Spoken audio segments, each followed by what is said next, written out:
Hello and welcome to the Your Writing Helper channel, where the goal is always to help you write more effectively, more enjoyably, more correctly, and basically to improve your writing as a whole. And so this is the first lecture in a series of lectures we're going to be having on sentence construction. We're going to cover the four different types of sentences, and we're going to speak about, you know, uh, when and why to use each one. And there are many more than just four sentences. There are four groups of sentences, but there are a multiplicity of ways to write each one of these type of sentences. So basically, if you are someone who would like to improve the variety of sentence types that you use in your writing for a greater specificity and for perhaps for more enjoyment in your writing, both in terms of writing and reading your writing, then this series may be for you.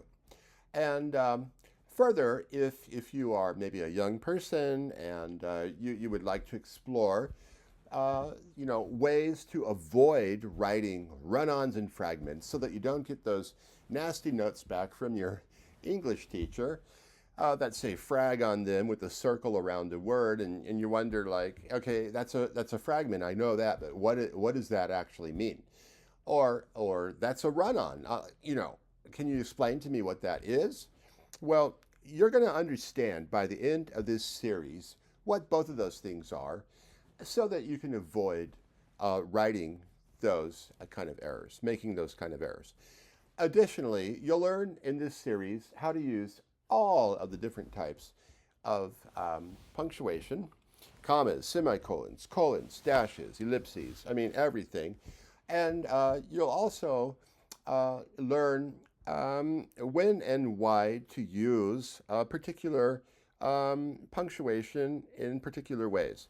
Like the colon, for example, there are a couple of different ways in which it's used, and you might not know that. And so, and additionally, like, the semicolon, for example, it can be used with a conjunctive adverb or not. And so there are all these kind of rules, that are going to be like tools for you.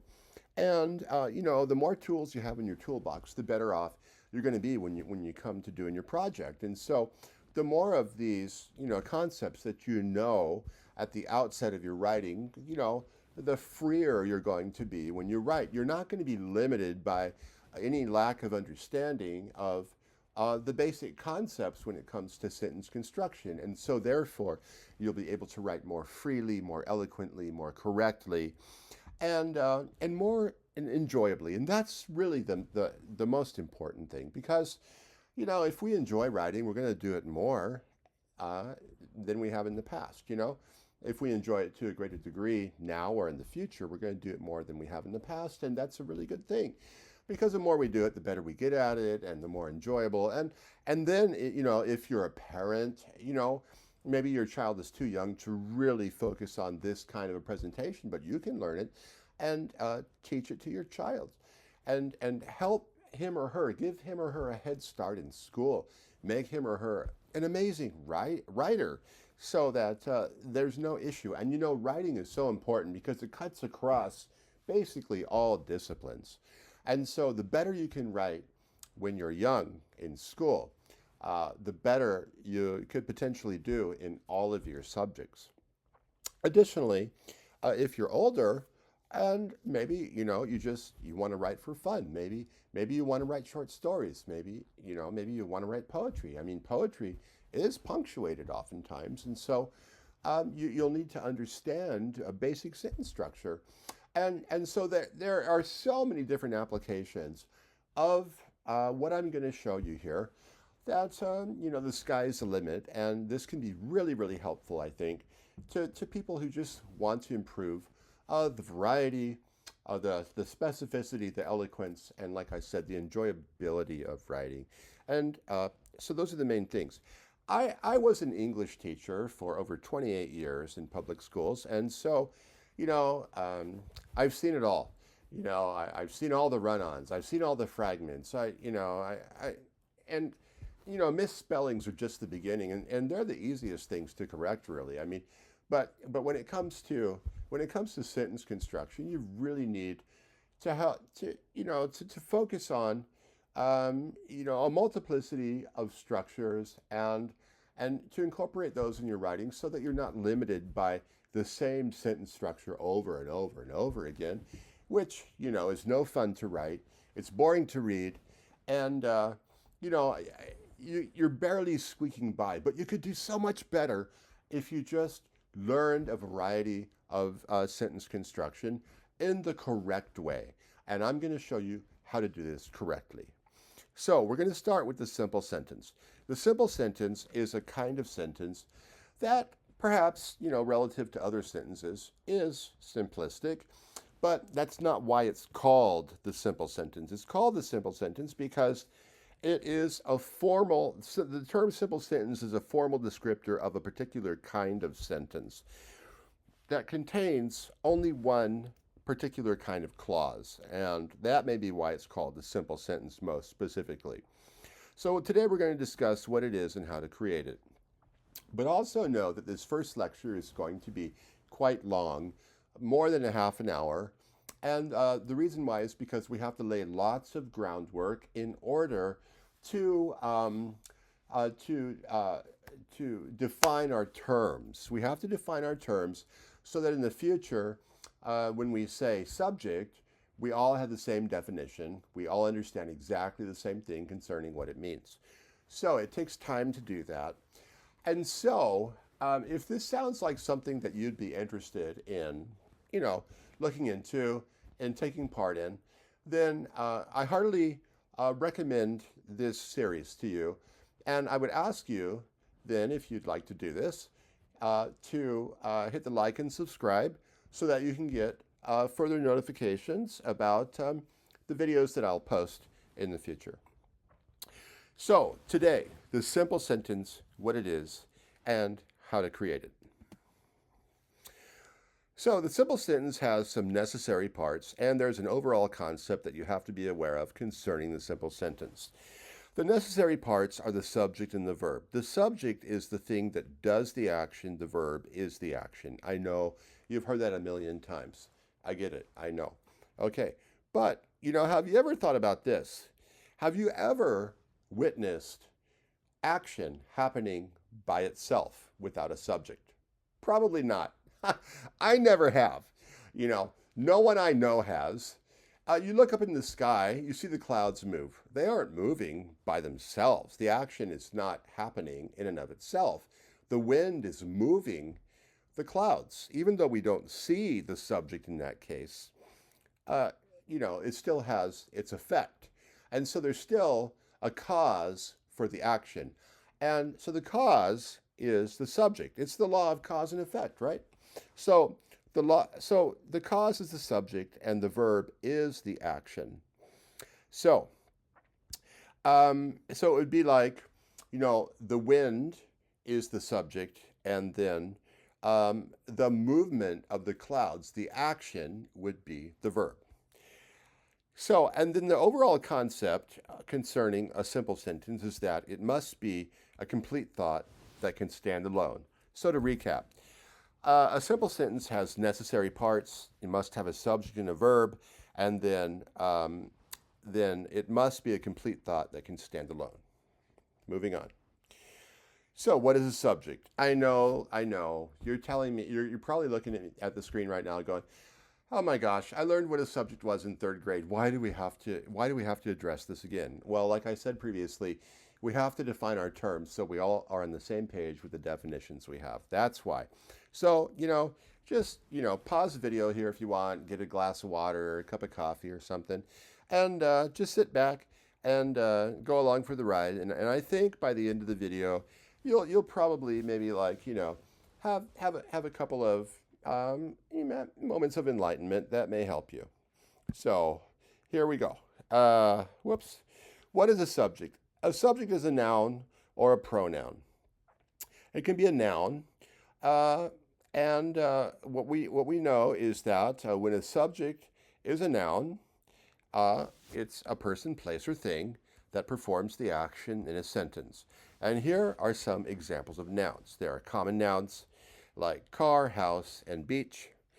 And these common nouns, they mostly use a determiner in front of them. We don't say, I'm driving car, I'm going to house, or I'm relaxing at beach. We say, I'm driving the car, I'm going into a house, or I'm relaxing at the beach. And so there are determiners that we put in front of these common nouns usually. But you may be asking, well, why are you using these as objects when we're supposed to be talking about subjects? Well, they can be used as subjects too. Like, for example, the car is beautiful, the house is big, and the beach is sunny. So they can be used as objects or subjects, but today we're talking about subjects. So those are common nouns, and then proper nouns are like proper names, right? So France is the proper name of that beautiful city in Europe. And Geneviève is the proper name of that girl who lives in France, perhaps. And Michael is a proper name of that guy you know. Okay? So sometimes we can use determiners in front of these, but usually not. So like in the case of Geneviève or Geneviève, say, for example, we're talking about a particular Geneviève amidst a bunch of Genevièves. So we might say, oh, that is the Geneviève I know, right? Or we might say, oh, I know a Michael also. So those are the kinds of nouns that can be used as subjects. And now on to the pronouns. A pronoun takes the place of a noun so that you don't have to keep saying or reading the name of the person or thing over and over and over again in the sentence. So, ad nauseum. So, examples of pronouns that act as subjects are I, she, he, it, they, we, and I'll prove to you that they act as subjects because I'll show you how they do action. I hit the ball. I, in that case, did the action, hit. She ate the pizza. She did the action. He flew the plane. It bit my toe. They were happy, and we are smiling. Are we smiling? I hope so. So basically, to sum up, what we have are common and proper nouns that can be a subject, and also pronouns that can be subjects. But there are also other pronouns that can only be objects. These pronouns cannot be objects, they can only be subjects, and there, is a whole other list of pronouns that can only be objects. But we're not going to go there today because we're really talking only about subjects. Okay, moving on. So the verb. A verb in a sentence is a word that demonstrates action. However, as we said before, action doesn't happen by itself. Instead, a person, place, or thing, either in the past performed, performs now, or will perform the action, and that person, place, or thing is the subject. The subject performed, performs, or will perform the action. So let's take an example. Our first subject is Julio. And so Julio, to be a subject, has to do something, right? And so this is in the past tense, so he did something, and Julio, what did he do? He slept. What action did Julio perform? Julio slept. Doesn't seem like a very active verb, does it? I mean, there's nothing very active about sleeping, but it's still something Julio did, so it's still a verb.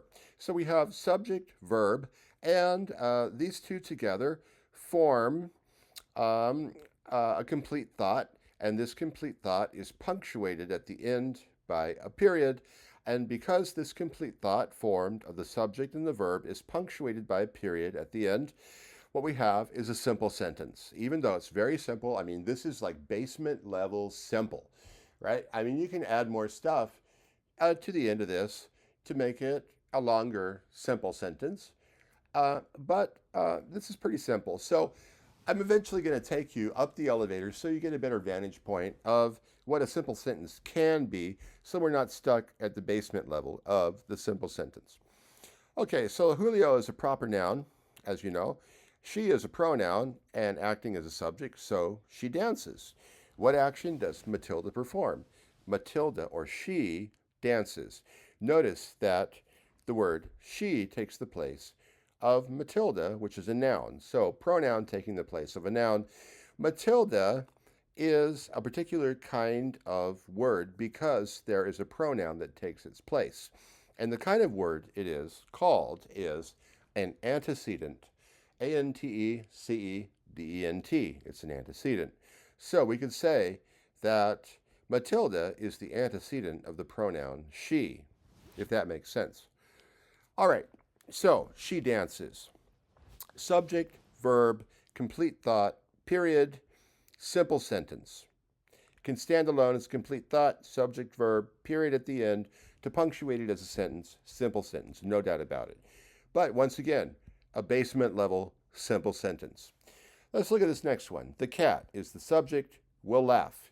The cat will laugh. Complete thought. Will laugh is the complete verb. And so what action will the cat perform? The cat will laugh. And here we have subject, verb, complete thought, ending punctuation. It's a sentence, right? So the whole point of this particular slide is to show you that we need both the subject and the verb to form a complete thought. The subject can't do it by itself.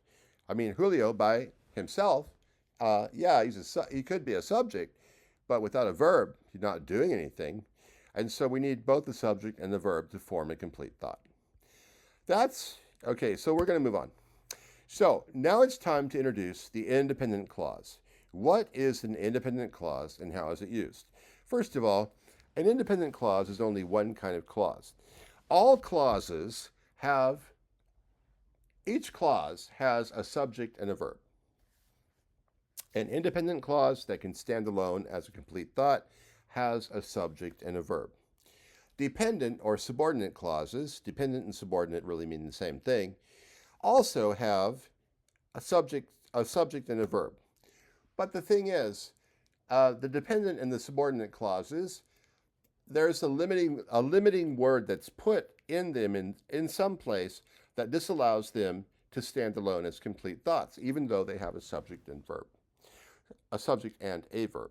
So today, though, we're talking about only the independent clause. So we're not going to get, bogged down in other clauses. We're only talking about what an independent clause is because this is the only kind of clause that really applies to our definition of what a simple sentence is. So, what is an independent clause and how is it used? An independent clause is a group of words that contains a subject and a verb and can stand alone as a complete thought. Wait a minute, let's read that again. You might be kind of confused by that. Let's see. An independent clause is a group of words that contains a subject and a verb and can stand alone as complete thought.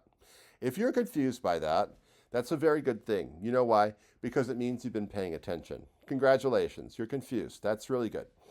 And the reason you're confused probably is because you're saying, hey, this definition, group of words that contains a subject and a verb and can stand alone as complete thought, is a definition that you gave for simple sentence earlier, but now you're giving it for independent clause. So what gives? Which one is it? Is it a definition for a simple sentence or is it a definition for independent clause? So I'm gonna try to help to unconfuse you so that you know what I'm talking about. Essentially, the sentences we had created in the previous slide are all independent clauses because they each contain a subject and verb and can stand alone as a complete thought. Okay, so subject, verb. This is the first sentence that you saw, right? Julio slept. Subject and verb. We have a complete thought because we have a subject and a verb and it's punctuated as a sentence. So this is in and of itself a simple sentence. But say, for example, we did something crazy, right? And we took this period off. Oh no. So what's going to happen now? Well, we've just deprived these words of being a sentence, right? They're no longer a sentence because if there's no period at the end, they can't be a sentence. But they are something else now. They are an independent clause. Why? Because this is a group of words these two words. I guess we can call it a group. I guess more correctly we could call it a pair, but just for the general definition, a group of words that contains a subject right here, Julio, and a verb right here, slept, and can stand alone as complete thought. That's what an independent clause is. And Julio slept without the period is an independent clause. But watch this. I'm going to be a syntactical magician, and I'm going to turn this independent clause into something else. I'm going to put the period back, and now the period's there, and it is an independent clause, but more specifically now, it is an independent clause that is a simple sentence because the period is there. Okay, so I've just turned what was only an independent clause into a simple sentence now. That is also an independent clause. Does that make sense? I hope so. Let's take another example. She dances. She is the pronoun. Remember, Julio is the proper noun, she's the pronoun, and dances is the verb. She dances. Subject, verb.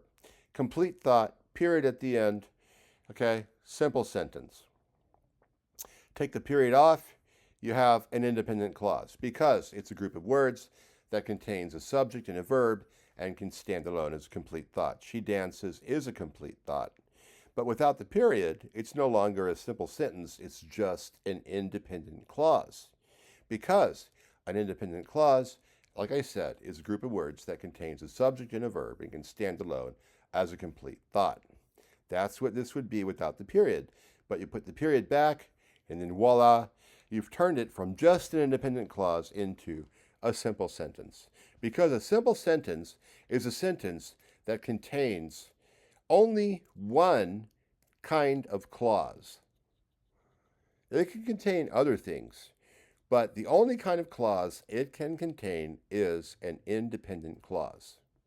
And here we have it. So, here's another example. The cat will laugh. The cat's the subject, will laugh is the verb, and we have this punctuated as a sentence. It's a simple sentence because it's one independent clause, and it's punctuated with this exclamation point. Let's just imagine we take it off, and now we have the cat will laugh with nothing at the end punctuating it. And so we have subject, verb, independent clause, but we put the exclamation point back. Guess what? We have a simple sentence. Let's go on. So, are you trying to tell me that a simple sentence is the same thing as an independent clause, you might ask? Well, I have this disconcerting answer for you, and the answer is yes and no. I really hate those kind of answers. I hate them because they make you really, really, really think. Or maybe I really love them because they make you really, really think. But sometimes, it takes some time to work through the intricacies of the answer. So here we go. The answer is yes to, are you trying to tell me that a simple sentence is the same thing as an independent clause? The answer is yes, because a simple sentence must contain only one clause. There can only be one clause in a simple sentence, and that clause must be an independent clause. There can be no more or no fewer independent clauses than a single independent clause in a simple sentence. Okay, does that make sense? All right, good. Only one independent clause in a simple sentence. That's all there can be. If you put another independent clause into what you thought was a simple sentence, to try to extend it, it would no longer be a simple sentence. It would be another kind of sentence. I don't want to go into what kind of sentence it would be now. I don't want to confuse you. But a simple sentence only has one independent clause. Okay, I'm saying that over and over again because you really need to understand that. So, but then, are you trying to tell me that a simple sentence is the same thing as an independent clause, you might ask? The answer is no, because a simple sentence can contain more within it than just an independent clause. For example, it can contain phrases that lengthen the sentence, helping to provide specific information that may be important for the reader to know. So phrases can be used to lengthen a sentence, and so now we're going to talk about what a phrase is. So the question is, what is a prepositional phrase? A prepositional phrase is a kind of phrase that begins with, you guessed it, a preposition. It does not contain a subject or a verb. That is key. There's no subject doing anything in a prepositional phrase. However, it does contain a noun or a pronoun at the end of the phrase, and this noun or pronoun is called the object of the preposition. We're not really getting into objects today because we're talking more about subjects and verbs and phrases that we can add to independent clauses to extend simple sentences. But just keep in mind that the word at the end of a prep phrase is the object of the preposition. Some common prepositions are above, below, in, out, at, and these indicate like location or a movement of some kind. But remember that there's not a verb in the prep phrase. When I say movement, what I'm saying is that the prep phrase refers to movement, is not movement itself. So you should look up prepositions to see how many there are. And there are a lot of them, and they're grouped by function or functionality. So here are some prepositional phrases: on the beach, in the hall, at the dog. On is the preposition in this case, and beach is the object of the preposition on. On the beach. On the beach. On is the preposition, beach is the object of the preposition. Because this is a common noun, here's this determiner. Here's another example. In the hall. In is the preposition. Hall is the object of the preposition. In the hall is the prep phrase. We have the determiner because hall is a common noun. In the hall. Okay, so this tells, both of these tell where, right? And so the thing is, like, if hall were not a common noun, but if we replaced the hall with, like, France, for example, which is a proper noun, we could say in France, and that would, equally be a prepositional phrase. So you can see that, and then if we used a pronoun, for example, we could say above her or below him or something like that. Self. So therefore, this phrase cannot stand alone as a sentence, for it is only a phrase without a person, place, or thing acting in any way. It's only a phrase. So the lesson here is that you cannot punctuate these phrases as sentences. I mean, maybe you'll see one of these phrases or a phrase like this punctuated as a sentence in a novel or something, where there is some artistic license. But if we're talking about academic writing, there's no way that you can punctuate phrases, any phrase really, as a sentence. But like I said, if we're talking about poetry or maybe like a short story or maybe a novel, you might see a novelist or, a writer of some sort, use a phrase as a sentence. And like I said, in academic writing, that would be completely incorrect. And so you definitely don't want to think that this period here at the end of this prep phrase is punctuating this alone as a sentence, because it's not. It's punctuating this entire construction here, which is a sentence, as the sentence. So another lesson is that periods usually go inside of quotation marks.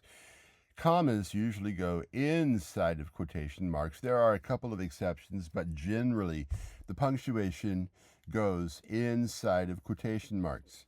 That is going to depend upon the mark itself, the punctuation mark, but generally speaking, periods and commas inside of quotation marks. So let's add the prepositional phrases to the simple sentences that we have already written to make them more specific and more interesting. Okay, so remember this sentence, Julio slept. We had a period here. This was a simple sentence because it had a subject and verb. It was a complete thought. It was punctuated as a sentence. Now what have we done? We've taken the first prepositional phrase on the previous slide that I created, and we stuck it at the end of what was before a simple sentence. And it's still a simple sentence, but now we have more information in this simple sentence, and the period is over here at the end now. So we have subject, verb, prep phrase. All right, this is all still a simple sentence. I just want to be clear about that. But now, instead of just the subject and the verb being the simple sentence, we have the subject, verb, and the prep phrase being the simple sentence. So now we can explicitly describe Julio slept, these two words together, as the independent clause of the simple sentence. Make sense? So we have the independent clause and the prep phrase. That's the way it works. Okay? Same thing here. She dances. This used to be punctuated as a sentence by itself. Subject, verb, pronoun as the subject. Up here, the proper noun is the subject, but here the pronoun is the subject. She dances. Okay, that was punctuated as a sentence, but now it's just an independent clause in this larger sentence because it's an independent clause because these two words can stand alone as complete thought. But then we've added in the hall a prep phrase to the end to spice it up. So, like for example, in this first sentence, you could even add another prep phrase if you wanted to. You could say, Julio slept on the beach at midnight, and that would be fine. You know, you got to be careful about adding too many, though, because it can get kind of out of hand, and you would have to know how to punctuate all that stuff. But the point is that, you know, prep phrases are kind of like spices. So if we think of this independent clause as like the main ingredient of a dish that you're making in the kitchen, you know, and you want to spice it up, you might take out the paprika, you know, or the cumin, or the thyme, or the salt and pepper, you know, whatever you like, and you might add a little bit to this independent clause.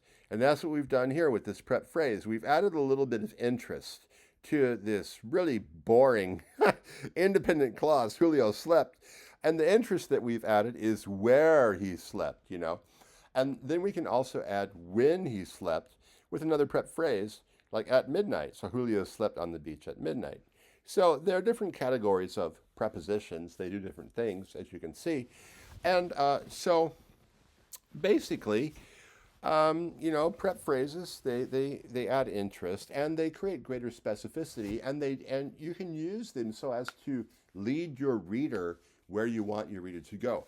I mean, if you just had Julio slept, what would you have? I mean, you would probably have a reader who would start, you know, their imagination would start wondering, like, why did Julio sleep? When did Julio sleep? Where did Julio sleep? For how long did Julio sleep? Right? So if you can be a little bit more specific in your sentences using prep phrases, then you can lead your reader so, you know, he or she doesn't start wandering off, you know, imagining things. And not that imagination is bad, it's great, but I mean, come on. I mean, you're the writer, you need to lead your reader. So, anyways, Julio slept on the beach. A simple sentence, even though we have this addition of a prep phrase. So, independent clause, prep phrase. How many clauses are in this sentence? Only one. That's the exact number of clauses that can be in a simple sentence. One. And the clause has to be an independent clause, but you can add a phrase or two. She dances in the hall, same thing. So now it's your turn. I'm going to give you a quiz. Let's see how you've done. The cat will laugh at the dog. Can you tell me, here we go, can you tell me which word in this sentence is the preposition? I'm going to give you 5 seconds. 1, 2, 3, 4, 5. Okay, if you said the word at is the preposition, you'd be right. Okay, next question. Which word in this sentence, the cat will laugh at the dog, is the object of the preposition? 1, 2, 3, 4, 5. If you said the dog or dog, you would be right. That's the object of the preposition. Okay, next question. Where in this sentence, which words in this sentence comprise the independent clause? 1, 2, 3, 4, 5. The cat will laugh. We have the subject and the verb it's a complete thought. That's the independent clause. Okay? If you said that, you're right. It may be easier up here. Julio slept, independent clause. She dances, independent clause. The determiner and this helping verb may kind of like obscure this a little bit, but really, this is the independent clause. All right, so are you ready? One more question. Where are the determiners in this last sentence? How many are there, and where are they? 1, 2, 3, 4, 5. One here and one here. The and the. All right. Last question. I'm sorry. One more. Just one more. What kind of sentence is this? And what kind of sentences are all of these sentences? Or what kind of sentence do all of these sentences represent? And 1, 2, 3, 4, 5. And the answer is, of course, the simple sentence. These are all examples of the simple sentence. So, your assignment now, my suggested work for you, is to do exactly what I've done. Create an independent clause, punctuate it as a simple sentence. Do that like three for a proper noun, 3 for a pronoun, and 3 for a common noun, like we've done here. And punctuate them all as simple sentences. And then erase or cross out the periods at the end of them. And then go to the web, find a list of prepositions, and then write a preposition for each one of the sentences that you've written. So if you do like 3 for proper nouns, 3 for pronouns, 3 for common nouns, then you'll have a total of 9 sentences, and you'll have to write a total of 9 prepositional phrases to attach to the end of the independent clauses to extend the length of the simple sentences so that your sentences have more interest. It's really fun to do this with someone else. So you each do your own, and then you trade papers, you share, and you kind of check each other's for correctness, and it's a really fun bonding activity, like for parents and kids, or, for friends. And so, the thing is, I don't want you to get bogged down in the rules, but it's important to know the rules so that you have the tools you need to create the sentences you want to create, right? But the point is that you should try to have fun with this because, it's really fun to be creative. And you're going to be creative because you're going to be creating these sentences on your own. So have a great time doing that. Check your sentences against somebody else's. And so the end. Have a great one. We'll talk to you later. Bye.